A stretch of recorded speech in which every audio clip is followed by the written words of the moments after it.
breaking news. Freddie Fittler has quit from the New South Wales Blues and will not coach them moving forward. But Buzz? Yeah, about 1 o'clock this afternoon, Brad Fittler was on the phone to Paul Conlon, the chairman of the New South Wales Rugby League, and announced that he could no longer continue. Freddie was offered the job on Wednesday to go for 1 more year. And Hoops has got some breaking news on the financial terms of the deal, which upset Freddie, but Freddie also insisted on 2 years. I think it got a bit testy, Buzz, and it got a bit strained. So Freddie initially, as Phil just pointed out, he wanted a 2-year extension. The New South Wales hierarchy said, look, we're prepared to give you 12 months. We don't want to go to 2 years. But then the real sticking point was when it came down to dollars and cents. Freddie was told that he was going to have to take a significant haircut. I think he's on about $450,000 a year as the New South Wales coach, but it was a decent hit. And that is where, in the meeting, it started to get a little bit strained. Very interesting, considering that it looked like he was about to accept a new deal. Gus had been spoken about as being his assistant coach and coming on board with the New South Wales Blues, and within 24 hours, it's all over. Gordy, as a Queenslander, you must be sitting back and one out, one back pretty... Well, it was great timing. We just announced Billy Slater to extend for 3 years, and this I feel a bit sorry for Freddie, because no one's put their hand up, and probably obviously now, and there might have been a respecting for what Brad has done for the state as a player, and it's a tough job. So I don't know who's going to take the job over. But they did give him a chance. So that, I mean, because it was a chance of losing his job, and they've offered the 1 year. They got rid of all the assistants, or they've stood down one or the other. We're not too sure. With Greg Alexander, Danny Badiris, Paul McGregor, the list goes on. Joey Johns. I don't know where Joey sat in all of this. What's going on? What happened? Even Phil Gould said on Channel 9 on Monday night, the problem with him jumping in and helping Freddie, there's really no job security if he loses another series to make it 3 out of 4 losses. So they were only prepared to offer him the 1 year and a reduced money, as you pointed out. Yeah. But 1 year's okay, isn't it, given the circumstances? I think given the circumstances, I think it's fair. Queensland won the series convincingly in the opening 2 games of this year. Yes, they were able to get a result with a number of wholesale changes for that final game of the series, but it didn't mean anything. So when you've lost 3 of the last 4 series, I think Freddie was fortuitous that they were prepared to give him another 12 months. Plenty of people were saying that it just looked as though Freddie's run had come to an end. 6 years at the helm, it's a long time. It's such a huge job. There's so much media attention and blowtorch on you 24/7. I thought there were signs this series, from the selections to also the way that the interchange bench was used, that Freddie was getting a little bit erratic. So is that where he got it wrong? Was that a conversation he's had with the board? Did they say, did he have to give answers for some of the decisions? As I said, the board were happy to let him go again, but it was only for 1 year. But obviously they were concerned about team selections this year, the use of the interchange, and I've mentioned many times, Joey runs the attack, but he's in a commentary box and can't help out. They brought in Ivan at the end. So, but Cameron Smith and JT with Queensland are in a similar position.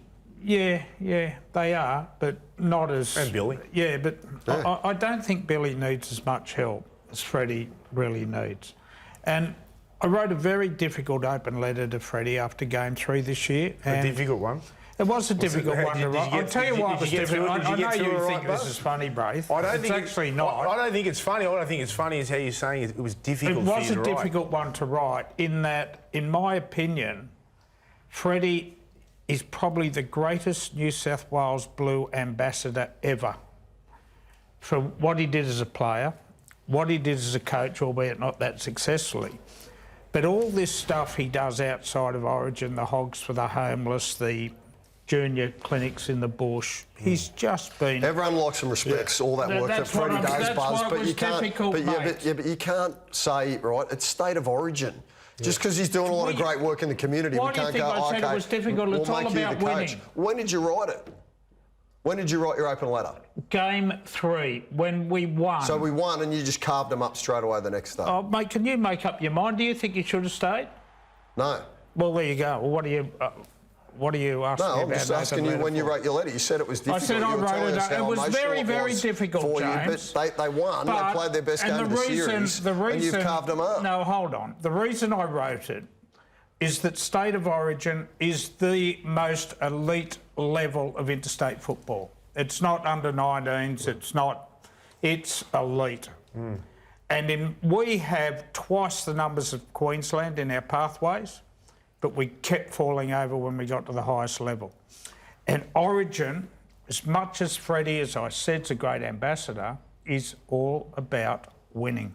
Correct. Of course it is. Are And you that's why- happy with So he that, sealed his James? own. Because you don't appear to be. He sealed his own fate. No, I was just asking you about your Oh, well, emotional you state were when you quite penned aggressive that. in When the you manner But I penned reckon that the very coaches, difficult the letter. coaches see it as like the player's jersey. They don't own it. So if it's 1 year, I'd be honoured. If I'm a New South Welshman, I'd be honoured to coach one game for New South Wales, and that one game is the most important game. And then the game two, that in game three, you don't go, oh, I'm going to sign for 3 years, because it's about winning and it's about that series. So if it goes year on year, I think that's the right. Freddie had proven that he can win at that level, and he'd proven that he had it to be a successful New South Wales They were 7 coach. minutes away in game one. But that's what I don't understand. 7 minutes. He had proven it. He wanted to do it again, and he was given that extra sort of a lifeline, because a lot of people were calling for someone else to step in, and he hasn't taken it. It was a miracle in game one. 7 minutes to go. Munster skips out. Tabuai-Fidow scores a try. You know, Collins leaps above him. They were 7 minutes away, and then they win the last game. It could have been a decider. Yeah. It didn't happen, Gordon. I know, The way but that then, it unfolded, Latrell pulls out in the 11th history hour. books. So there's been a fair bit that went on this series. The ledger will show, though, that Queensland won this series, and New South Wales have lost 3 of the last 4 series. Murray and Martin not starting, Cook going on as a centre, Nico Hines getting dumped after... A lot of things happened. But I actually thought, fair enough, they want to give him another year, give it to him.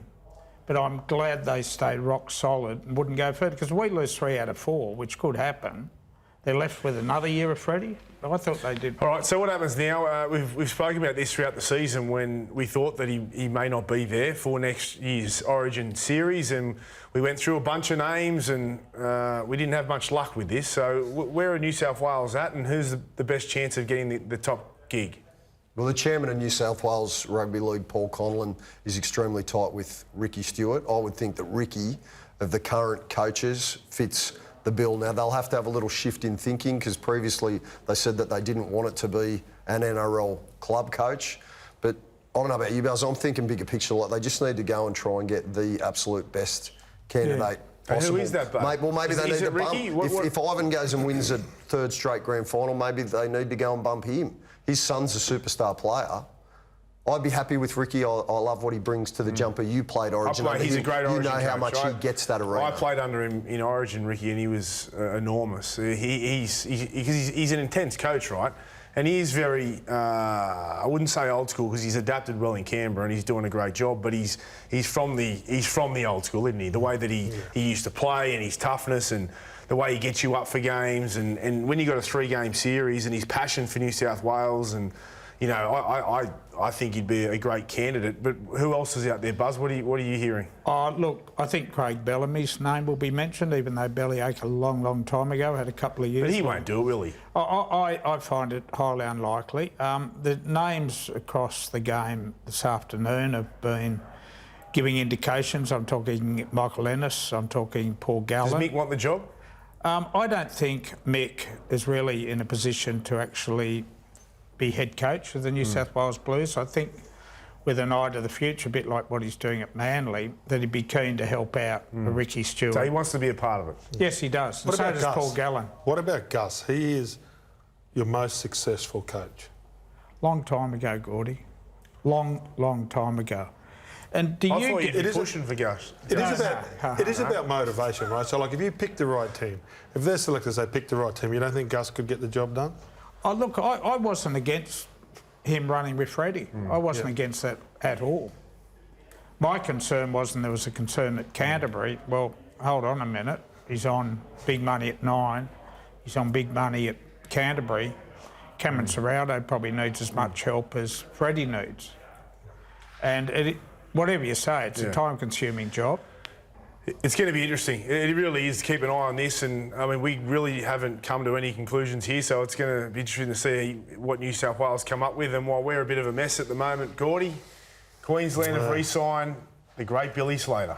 Yeah, well, it's good news. I know that Ben Ikin was chasing him for a while, and just what he's been able to do with the state, I think he's arguably our greatest ever fullback in the game. He's probably going to be an immortal, and what he's done with the team has been nothing short of sensational.